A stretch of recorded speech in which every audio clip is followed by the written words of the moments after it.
आज वो पतन के रास्ते पर चली गई, घर को आग लग गई घर के चिराग से।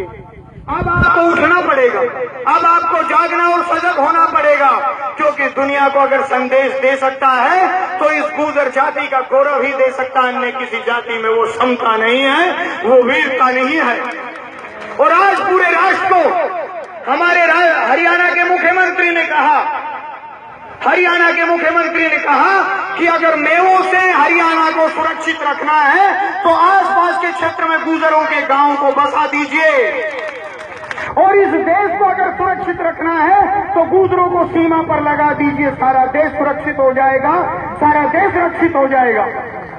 मैं किसी जाति का गुणगान गाने नहीं आया हूं यहाँ, पर मैं जो हकीकत है आज का नहीं हजारों वर्षों का इतिहास खगाल कर देखिए, इस जाति ने सदा देश के लिए बलिदान दिया है, इस जाति ने सदा देश को सुरक्षित और रक्षित किया है, इसी जाति ने ब्राह्मणों को संतों को पूजा है, इसी जाति ने इस देश को रक्षित और सुरक्षित रखा है। आप इस जाति के गवाह हो सकते हैं, क्योंकि ये जाति जितनी पूज्य है उतना कोई दूसरा नहीं। आज यहाँ इस तपस्या को देखकर मुझे गौरव हुआ, क्योंकि दोबारा पुनः इस जाति का गौरव जागने लगा है, पुनः इस जाति का गौरव जागने लगा है।